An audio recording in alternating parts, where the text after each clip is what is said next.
This channel does not promote any violence, harmful, or illegal activities. All content provided by this channel is meant for an educational and information purpose only. বাংলাদেশের চট্টগ্রাম বন্দরে জাহাজ বোঝাই পাক বিস্ফোরক আর এই ছবি x হ্যান্ডেলে পোস্ট করেন আওয়ামী লীগ। চট্টগ্রাম বন্দরে জাহাজ বোঝাই পাক বিস্ফোরক, ভারতের সন্ত্রাস ছড়ানোর ছক বাংলাদেশের সন্ত্রাসীদের হাতে অস্ত্র পৌঁছে দিতে তৎপর আইএসআই। নিজেদের এক্স হ্যান্ডেলে বিস্ফোরক ছবি প্রকাশ করে আওয়ামী লীগ। সন্ত্রাসীদের হাতে অস্ত্র পৌঁছে দিতে তৎপর আইএসআই। শনিবার এক্স হ্যান্ডেলে এই বিস্ফোরক তথ্য প্রকাশ এনেছে আওয়ামী লীগ। জানানো হয়েছে গত 21শে ডিসেম্বর পাকিস্তানের করাচি থেকে চট্টগ্রাম বন্দরে পৌঁছয় এইসব বিস্ফোরক। সিসমিক ইমালসন নামের এই বিস্ফোরকগুলি যে কোনো নির্মাণ ধ্বংস করতে সক্ষম। 21শে ডিসেম্বর চট্টগ্রাম বন্দরে এসে পৌঁছয় এমবি ইউয়ান জিয়াংফা ঝং নামে একটি জাহাজ। সেই জাহাজ থেকে আনলোড হওয়া কন্টেনারগুলি পরীক্ষা করার সময় বিস্ফোরক দ্রব্যের অস্তিত্ব পাওয়া যায়। এবার চট্টগ্রাম বন্দরে জাহাজ বোঝায় পাক বিস্ফোরক। ভারতের সন্ত্রাস ছড়ানোর ছক বাংলাদেশের সন্ত্রাসীদের হাতে অস্ত্র পৌঁছে দিতে তৎপর আইএসআই। আমাদের সঙ্গে টেলিফোনে রয়েছেন আন্তর্জাতিক সম্পর্ক বিশেষজ্ঞ রাজাগোপাল ধর চক্রবর্তী। রাজাগোপাল বাবু, চট্টগ্রাম বন্দরে জাহাজ বোঝায় পাক বিস্ফোরক, ভারতের সন্ত্রাস ছড়ানোর ছক কি বাংলাদেশের তাহলে? হ্যাঁ, দেখুন, এখন যেটা বোঝা যাচ্ছে যে আইএসআই কাশ্মীর দিয়ে আজ ভারতবর্ষে জঙ্গি ঢোকাতে পারছে না এবং ওরা একটা প্যারালাল রুট বাংলাদেশের মধ্য দিয়ে চালু করার চেষ্টা করছে, অনেকদিন ধরেই করছে। এখন ওরা মোটামুটি সফল। শেখ হাসিনাকে সেখান থেকে উৎখাত করে দেওয়ার পরে বাংলাদেশে আইএসআই মোটামুটি সাকসেসফুল এবং ওরা সেখান থেকে কি করে ভারতবর্ষে সন্ত্রাসবাদকে ছড়ানো যায়, কি করে অস্ত্র পাঠানো যায়, সেই চেষ্টাই তারা করে যাচ্ছে। এবং বোঝা যাচ্ছে পাকিস্তানের জাহাজ আসছে এবং সেই জাহাজে কোনো ধরনের স্ক্যানিং হবে না, এরকম একটা সরকারি অর্ডার বেরিয়ে গেছে। তল্লাশি করা যাবে না, অবাক করা অর্ডার এরকম ধরনের। তো যাই হোক, বোঝাই যাচ্ছে যে সেখানে যারা পাকিস্তানের থেকে ইম্পোর্ট করছেন তারা মানে ছদ্মবেশে কি কি নিয়ে আসছেন সেটা হয়তো আমরা অনুধাবন করতে পারি। আওয়ামী লীগ একটা টুইট করেছে, সেখানে বলছে যে ওখানে অনেক অস্ত্র আছে। ভারত সরকারের ইন্টেলিজেন্স সেটা খোঁজ নেওয়া দরকার। যদি অস্ত্র এইভাবে আসে তো কূটনীতিক লেভেলে বা অন্য কোনো লেভেলে সেটা কি করে বন্ধ করা যায় সেটা দেখা। এবং তার চেয়ে বড় কথা যে আমাদের যে সীমান্তে একটা বড় অংশ অরক্ষিত আছে সেটাকে কিভাবে সুরক্ষিত রাখা যায় এবং রাজ্যগুলোকে কিভাবে অ্যালার্ট করে রাখা যায়, রাজ্যের দায় কি করে আসে, যে সন্ত্রাসবাদ ঢুকলে রাজ্যেরও দায় রয়েছে। এই একটা ব্যবস্থা কিন্তু কেন্দ্রকে খুব দ্রুতই ভাবনা চিন্তা করতে হবে, কেননা সন্ত্রাসবাদ খুব দ্রুতই পশ্চিমবঙ্গে ঢুকে পড়ার চেষ্টা করছে। আসাম পুলিশ আমরা দেখলাম তারা একটা এসটিএফ গঠন করে সেখানে তারা নিয়ন্ত্রণ করার চেষ্টা করছে। দেখা যাচ্ছে বেশ কিছু আতঙ্কবাদী ঢুকেছে যাদের সঙ্গে পশ্চিমবঙ্গে তাদের বাসস্থান রয়েছে। এই জায়গায় দাঁড়িয়ে আমাদের সরকারকে কেন্দ্রীয় সরকারকে এগিয়ে আসা, রাজ্যগুলোকে সাবধান করে দেওয়া এবং প্রোঅ্যাক্টিভ খুব দ্রুত অ্যাকশন নেওয়াটা অত্যন্ত জরুরি। হ্যাঁ, বেশ, অনেক ধন্যবাদ আপনাকে আমাদের সঙ্গে কথা বলার জন্য। চট্টগ্রাম বন্দরে জাহাজ বোঝায় পাক বিস্ফোরক, সন্ত্রাসীদের হাতে অস্ত্র পৌঁছে দিতে তৎপর আইএসআই। শনিবার এক্স হ্যান্ডেলে এই বিস্ফোরক তথ্য প্রকাশ এনেছে আওয়ামী লীগ। জানানো হয়েছে গত 21শে ডিসেম্বর পাকিস্তানের করাচি থেকে চট্টগ্রাম বন্দরে পৌঁছয় এইসব বিস্ফোরক। সিসমিক ইমালসন নামের এই বিস্ফোরকগুলি যে কোনো নির্মাণ ধ্বংস করতে সক্ষম। শনিবার এক্স হ্যান্ডেলে এই বিস্ফোরক তথ্য প্রকাশ্যে এনেছে আওয়ামী লীগ। চট্টগ্রাম বন্দরে বোঝাই করা বিপুল পরিমাণ বিস্ফোরকের ছবি একেবারে প্রকাশ্যে আনা হয়েছে। পাকিস্তানের করাচি থেকে চট্টগ্রাম বন্দরে পৌঁছয় এই বিস্ফোরকগুলি, যার নাম সিসমিক ইমালসন। এই বিস্ফোরকগুলি যে কোনো রকম নির্মাণ ধ্বংস করতে সক্ষম। আমাদের সঙ্গে টেলিফোনে রয়েছেন প্রাক্তন সেনাকর্তা কর্নেল সৌমিত্র রায়। সৌমিত্র বাবু, চট্টগ্রাম বন্দরে জাহাজ বোঝায় পাক বিস্ফোরকগুলি জানা যাচ্ছে সেনা বা পুলিশের হাতে যায়নি, তাহলে কি বাংলাদেশের সন্ত্রাসবাদীদের হাতে পৌঁছে গেছে এই বিস্ফোরকগুলি? কি বলবেন এই বিষয়ে?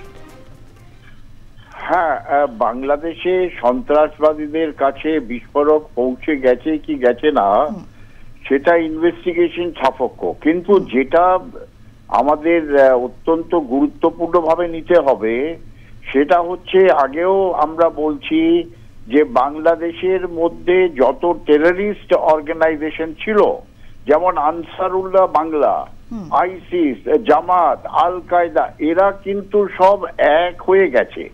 এই নামগুলো হচ্ছে ডিফারেন্স, কিন্তু এই জঙ্গি সংগঠনগুলো এক হয়ে পাকিস্তানের আইএসআই এর ছাতার নিচে তারা বাংলাদেশকে একটা প্ল্যাটফর্ম বানাতে চাইছে, যেখান থেকে ভারতবর্ষের ওপর সন্ত্রাসবাদী অ্যাক্টিভিটিস তারা পরিচালনা করবে।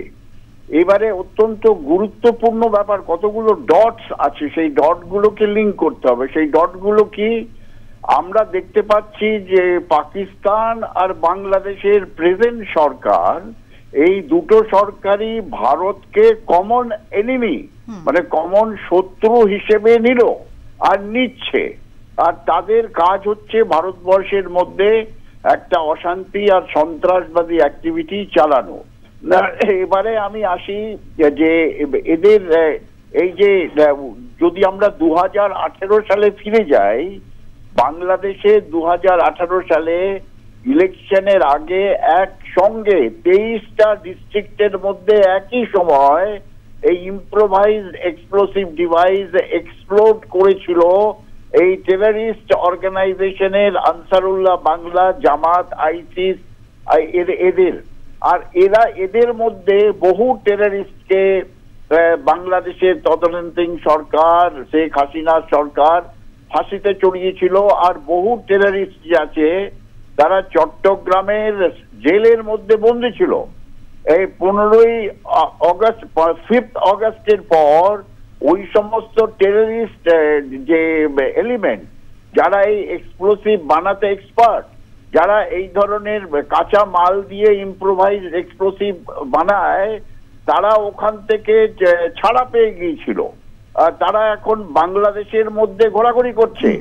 আর আমাদের ইনফরমেশন হচ্ছে যে তাদের মধ্যে বেশ কিছু ছোট ছোট গ্রুপে ডিভাইড হয়ে পশ্চিমবাংলা, আসাম, ত্রিপুরার মধ্যে ঢোকার চেষ্টা করছে। তাদের হেল্প করার জন্য আইএসআই এরা চেষ্টা করছে এই ধরনের এক্সপ্লোসিভ কাঁচামাল পাঠিয়ে ইম্প্রোভাইজ এক্সপ্লোসিভ বানিয়ে ভারতবর্ষের মধ্যে একটা বিশাল সন্ত্রাসবাদী অ্যাক্টিভিটি শুরু করতে। আর তার সঙ্গে সঙ্গে আমরা দেখতে পেলাম যে বাংলাদেশের এখনকার সরকার পাকিস্তান সেনাকে ইনভাইট করলো যে তোমরা এসে আমাদের ট্রেনিং দাও, আমাদের অফিসার, জুনিয়র কমিশন অফিসার আর জওয়ানদের ট্রেনিং দাও। আর পাকিস্তান সেনা সেটা অ্যাকসেপ্ট করে কয়েকজন মেজর জেনারেল র্যাঙ্কের কট্টর পাকিস্তানি, যারা আইএসআই দ্বারা অলসো ট্রেন্ড, যারা এসএসজি পাকিস্তানের কমান্ডো ট্রেন, তারা বাংলাদেশের মধ্যে এসে ফেব্রুয়ারি মাস থেকে বাংলাদেশের নানা ধরনের আর্মি এস্টাবলিশমেন্টের মধ্যে বাংলাদেশের আর্মিকে ট্রেনিং দেবে। এটা অত্যন্ত একটা গুরুত্বপূর্ণ ডেভেলপমেন্ট।